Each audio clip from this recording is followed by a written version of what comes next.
from Flash Gordon, Mr. Sam Jones. Well, I didn't realize I had a little bathroom back there, so I'm sorry. I'm a little late, okay? Do I have to say Flash Gordon before you come out? Is that it? Yeah. Nice shirt. Hey, how you doing? Let's hear it for Kevin. He changed shirts. Come on.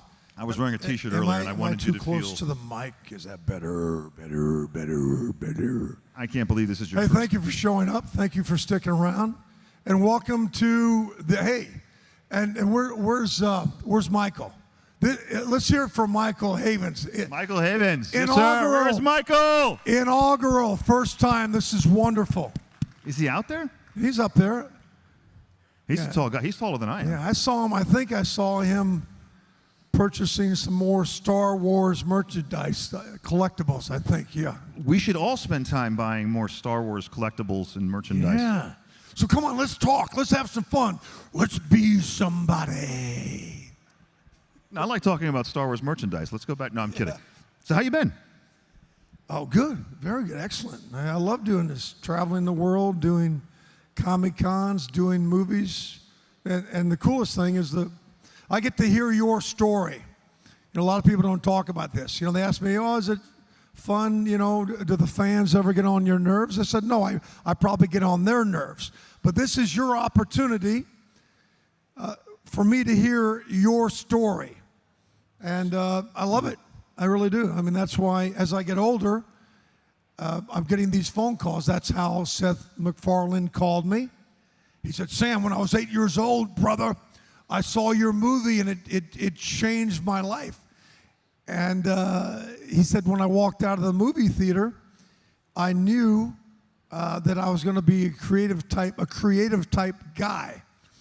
So my first question to him, I says, well, you also became a bit of a perverted creative guy. I hope I had nothing to do with that.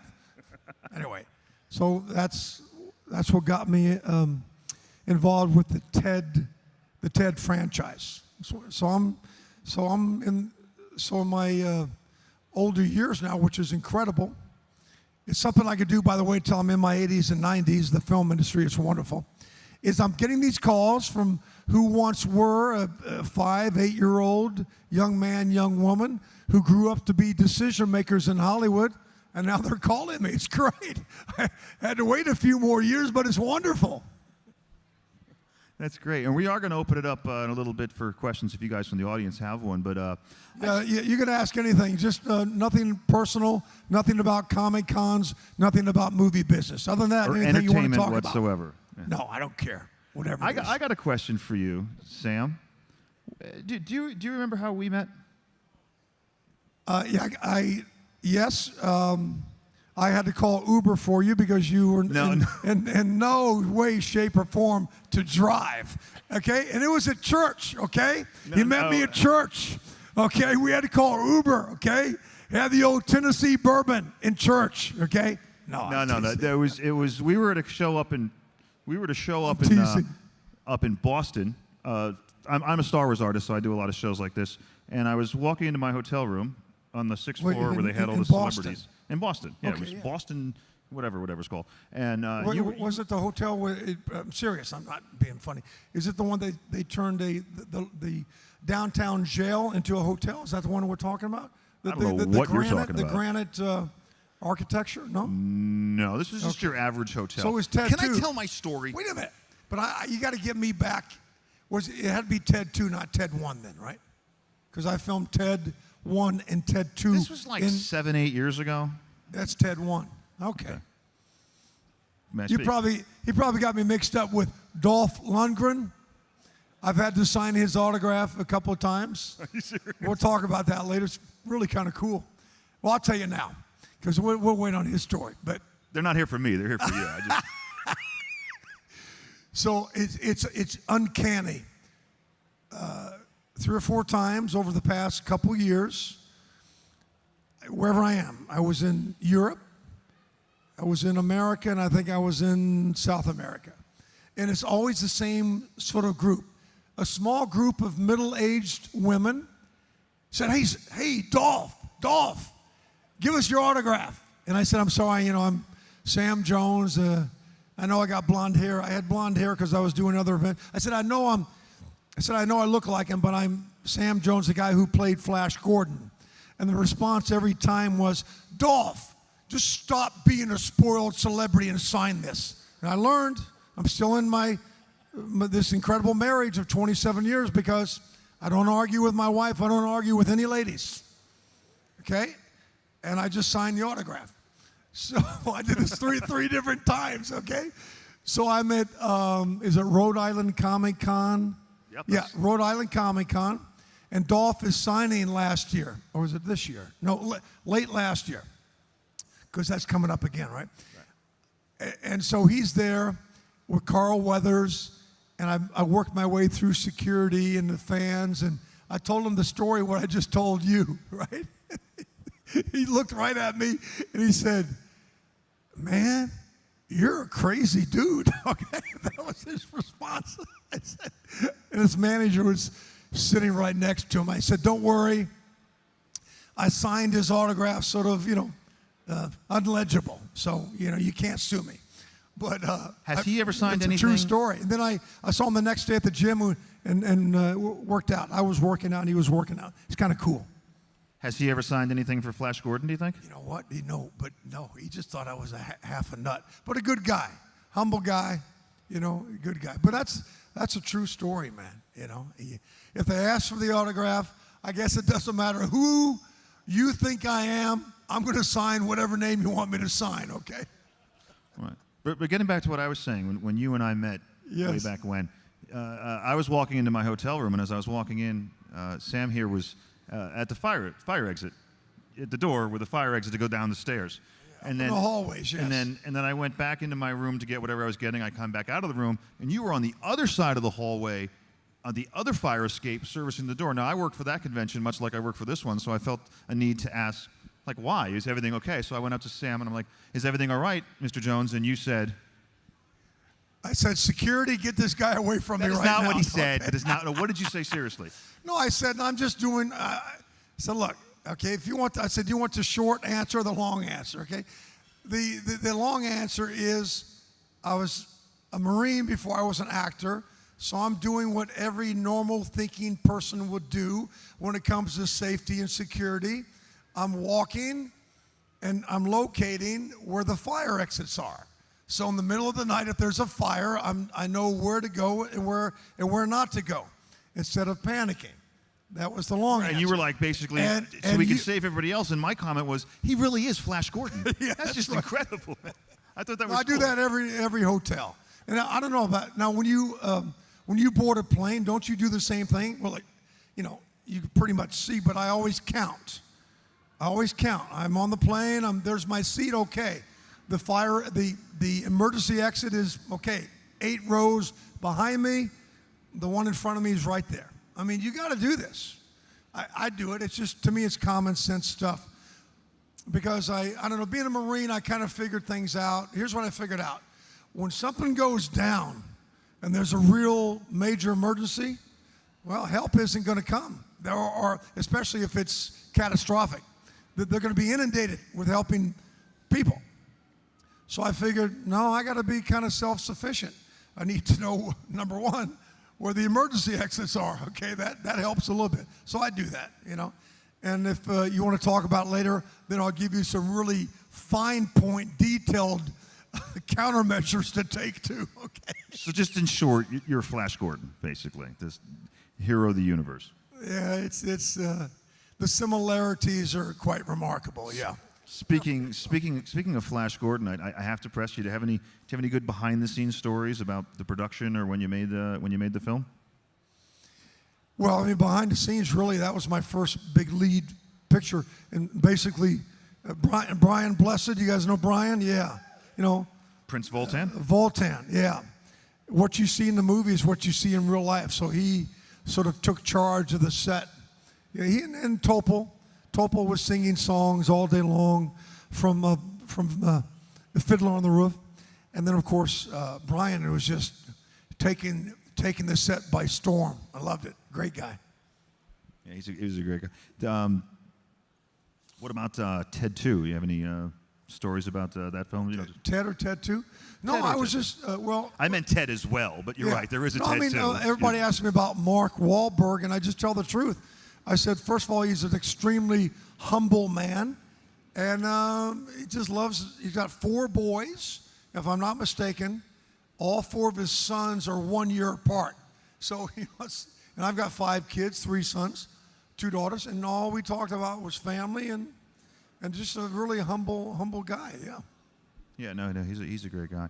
But you know, one thing I wanted to ask about Flash Gordon was George Lucas was a huge fan of Flash Gordon, and he actually wanted to make a Flash Gordon movie in the early '70s. Couldn't get the rights, so he went off and made another series of science fiction. It did all right, but I just wanted to know if he did he ever talk to you about it? You ever met him? Because he's a huge. No, Flash no, Gordon fan. I really want to meet him because I'm serious.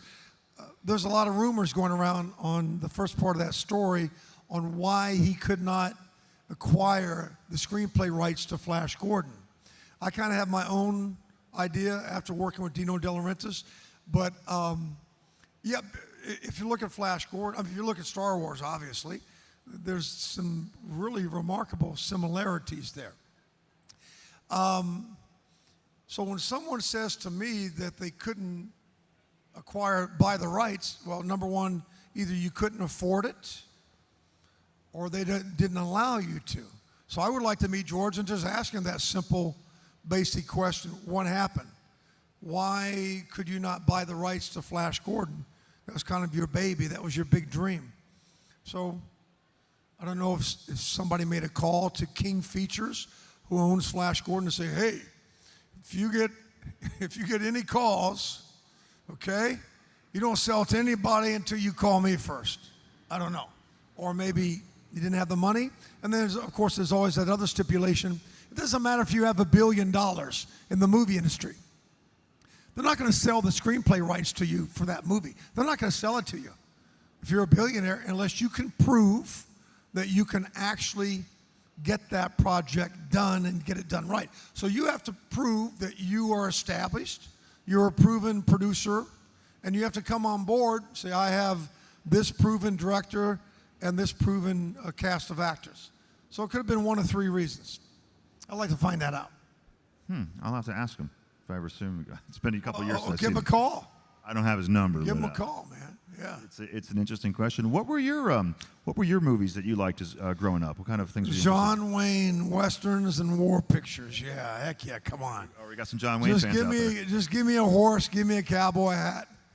I'm a little old-fashioned. I'm sure you know that. I like a story that's conflict and surprising, turns and twists. Just give me good old-fashioned evil is trying to come in there and abuse or taint goodness and purity. And I like that fight of good versus evil. But I want, not only do I want good and the correct representation of good to win at the end, but I want evil. I want justice done to evil. Okay?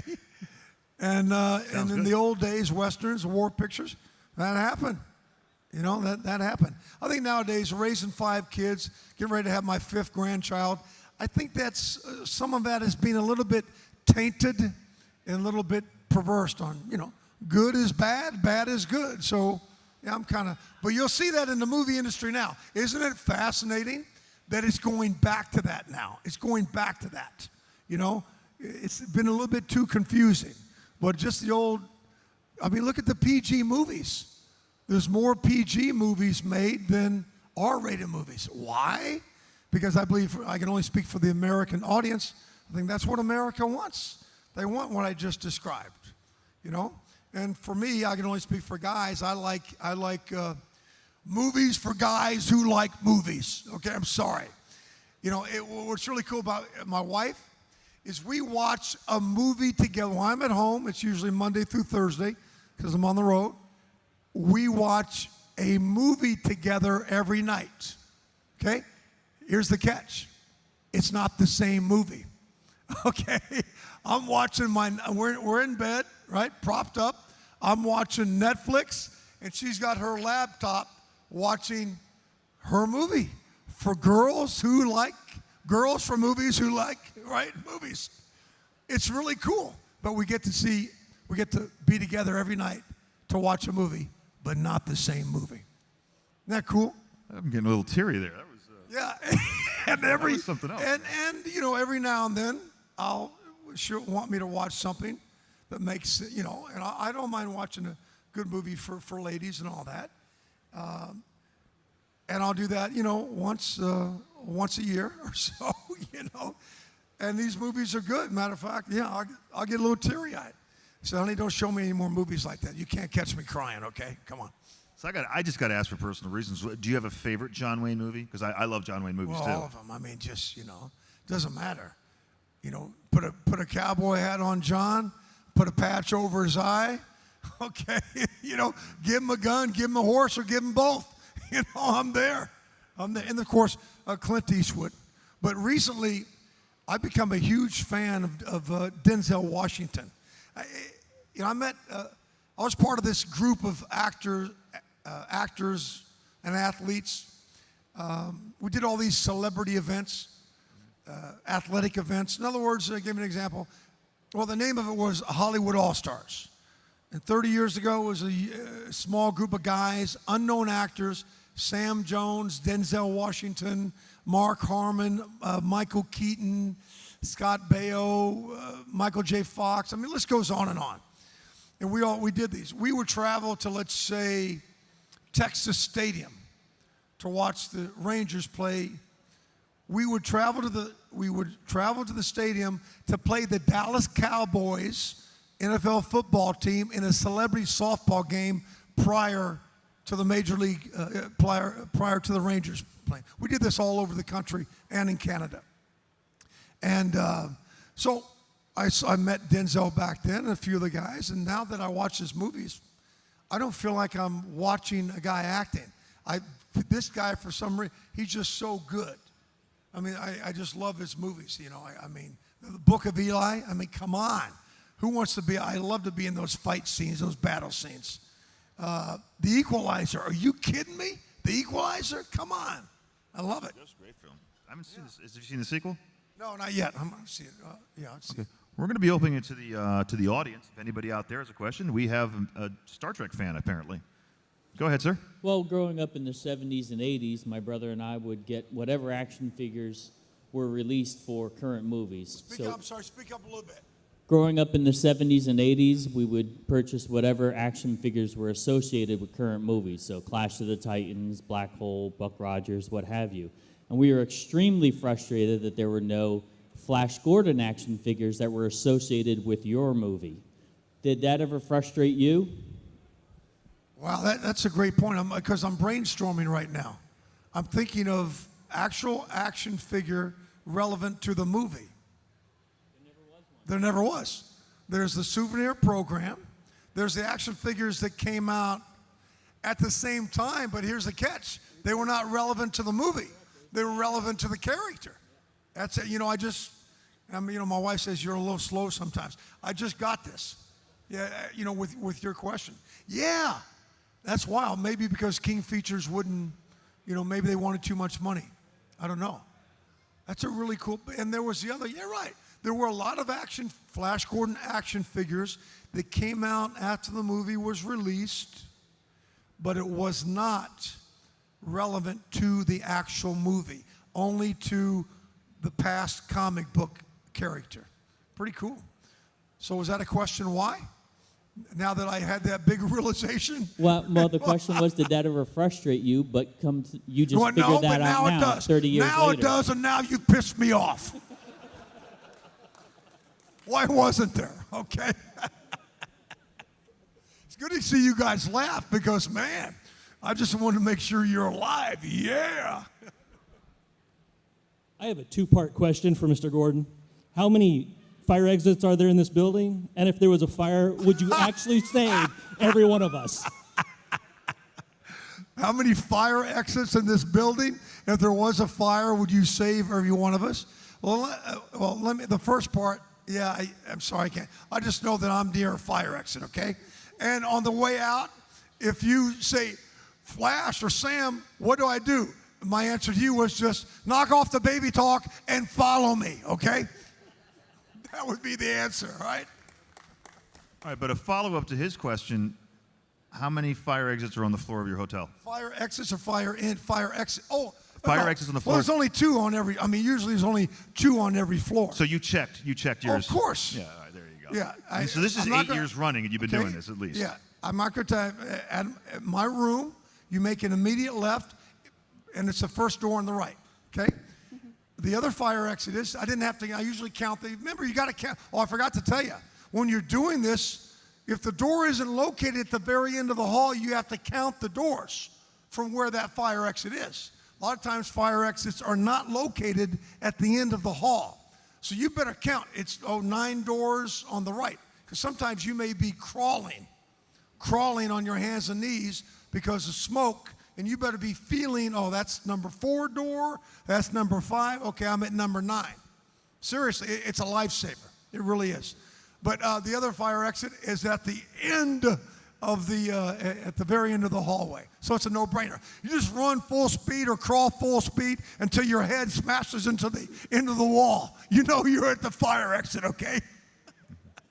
All right, and after the panel, if you have a fire extinguisher or any other fire equipment, you can bring it by his booth, and he'll sign it for you. Hey, I do know where the hoses are located. Some have hoses. Well, that's the older hotels. And, of course, they have fire extinguishers. And, of course, I carry extra water bottles in my room. We won't go there because it gets a bit much. Oh, he's crazy. He's freaking nuts. You Marines. Anyway, young lady up here. Yeah, first of all, my brother was a Marine, so hoorah.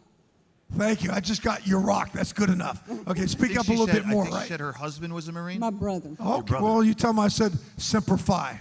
I'm sorry, my brother came home from Vietnam with a brain tumor. He's not with us anymore. Okay, wow. I just want to Appreciate ask that you, you service. probably get asked this at every convention you do, but did you ever watch the old black and white Flash Gordon where you could see the string holding the ship and etc.? Yeah, did I watch Buster Crab and the old Flash Gordon serials? Absolutely. Now check this out, young lady. Buster Crab was nice enough to help promote the movie I did. It was released Christmas 1980, so we did some talk shows together in LA, in New York. He was wonderful. He was absolutely, and a lot of people don't know, but he's kind of broken history there. Buster Crab played Flash Gordon, Buck Rogers, Tarzan, and one other kind of superhero. Well, not kind of superhero. Captain Gallant. Flash Gordon, Buck Rogers, Tarzan, Captain Gallant. Is that cool? It's kind of a rarity. Yeah. That's fantastic. I didn't know that. The research I obviously did. I never knew you met Buster Crab. That's and the fifth thing, he was an Olympic swimmer. Yeah. I mean, wow. Okay, do we have another gentleman in the... Oh, yeah. Well, hey, what do you say there? Well, come on. Where's your guitar? We had a song planned for you. There wasn't enough time, but we're honored to have been considered to open for the great Flash Gordon, the great Sam Jones. Do you have an acoustic guitar? In the back, yes. Go get it. We were gonna sing part of the Flash theme. Well, do it. Come out here and do it. What are you waiting on? Okay, so anyway. How much? Come on. Whoa. How much time do we have? The question. It's okay. The question that I have for Mr. Jones is just I was wanting to know. We were talking about the soundtrack to the film by Queen, which is so amazing. But when did you first hear it, and what were your impressions of it? Well, first time I heard it was at a screening, a Flash Gordon screening. Yeah, it was incredible. And Dino didn't like it. At the screening, he said, "Nah, your music are no good. Your music are no good for film." And then, and Dino's the kind of guy, he trusted, part of his team and his senior level leadership, and they said, no, you gotta, I'm telling you, we're all breaking history here with this type of band attached to this movie. And Dino said, okay, I go ahead, we try. So at the premiere, when the audience went crazy because of the music, that's when Dino knew that he had that Queen not only complimented Flash Gordon, it brought incredible value. So much so that nowadays, with this younger age demographic, because of Ted, it's part of my fan base now, even if they haven't seen Flash Gordon, they'll say, if they can't remember the name of the movie, most of them haven't seen it, the young ones, they'll say, that movie that Queen did the soundtrack to. That's Huge fan, thank you. That's much influence, yeah. So get your guitar and Where's your play. guitar? Go get your guitar. You can close this out. Go close this out. No, please, come on. They're all looking at you. They all want to hear it. Go. No excuses. Yes, you can. They can, right? Well, yeah. Well, you're young and supple. Either jump down or What is go he down like? the stairs. He's like 27. That guy can run much Yeah. faster than that. Or he looks 27. He's probably 78. Okay. What we'll do is we'll have him come and he'll close out our show. We'll have a couple more questions from the audience. What do we have? Some 3 minutes? questions for. Wait a minute. I got time. Why are you rushing me? What do you mean? Who's coming up next? What's the schedule like? Oh, I'm sorry. He needs to take a pee break. We're Got to take saying a 3. bathroom break. Okay. Well, good. 5 minutes. 5 minutes. You said 5 minutes. 5 minutes. Who's coming up after me? Somebody? 4 more people. Is that right? No, these guys are. I'm telling Mike. Why? I'm telling Mike Heaves. These guys Okay, are we really. gotta get some more questions. Go ahead and ask a question before we get. He's going to ask a question, and then our guy Yeah. back here is going to play a song. Yeah, come on. Hi, Sam. I really loved Flash Gordon, the film. It has been re-airing this summer on Comet TV, along with the Buster Crabbe serials made into 2 movies. And it's really fun to watch the similarities between those 1930s serials and the 1980 film. Where there's some 50s, things... the 50s, 40s, 50s, I think, yeah. I think it was early 40s, right? Early 40s. Yeah, comic book came out in 35. Okay, Yeah. whenever it was. But what are some things that you remember in watching the Buster Crabbe that you enjoyed redoing in the film? Well, just bringing it to color, bringing it to life in the color. Okay. And sort of eliminating all the props and spaceships, all the sparklers from the spaceships that we eliminated, Hey, come on. So our friend is going to come up here and he's going to sing. Come on. I don't know what he's going to guys. sing, but Yeah. Get up here. Give me a hold. Do you have a hookup? Yeah, do you have a hookup? Yeah. Or otherwise I'll it's all about the experience, man. Is this hookup working, or do I need to put the mic down here? No, he said he can hook right into that. Because you good? Remember, come on, man. And remember, I don't sing, and I'm not going to sing. They've never paid me to sing. Okay, so in 1980, our planet was almost decimated, but this man saved every one of us. Can you give it up for Sam Jones, ladies and gentlemen? Just a man with a man's courage, nothing but a man, and you can never fail. No one but the pure at heart can get that golden grail.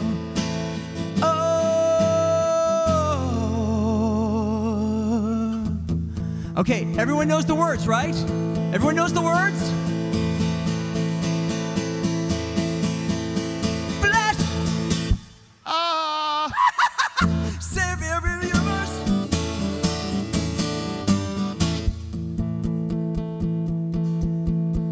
Flash!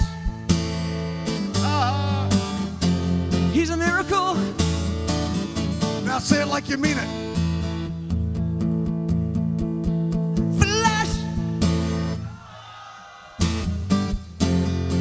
King of the impossible.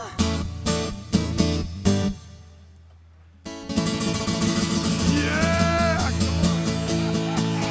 Yeah! Come on, man. Death to Ming! Thank you so much for that, man. That's so cool. All right, so That was great. we got time for one more question. Do we have time for one more question? Thank you, man. That was great. See, that wasn't That's a problem. First. I have a quick story about what he just sang. So, when I lived in L.A. for 30 years, I've been in San Diego for 13, but long story short, all the local people in L.A., they see the actors and celebrities every day. It's no big deal. But so when I'm walking the streets, instead of people come over to me and say, hey, man, Sam, let me take a picture, let me get your autograph. They don't do that. They just kind of, you see them coming at you, and they kind of look at you, and they smile, and as they pass me, behind me, they sing the song what he just did. That is so cool. So they're kind of giving you your due respect without, invading you or whatever. I think it's the coolest thing, that they don't stop you. They just pass you and hum the little theme song there. Yeah. Well, how we doing on time? 1 minute? Oh, we're done. We're done. Sorry. Sam, I want to thank you for coming here. Well, This okay, was let's great. hear for Kevin. Great to Thank see you once again. And hey, thank you for the technicians right here. Okay, good job. Thank you to all of our technicians and to our musician who came out on the last minute, literally. And the next guest, shall I introduce the next guest? Ladies and gentlemen, let's hear it for Dolph Lundgren. Yes, coming up next. I actually interviewed him about a year ago at Rhode Island. Yeah, it was Okay. good. But we are going to have a We're not Star allowed to Wars talk panel anymore. in about Yeah, 15. we're not allowed to talk anymore. We got to go.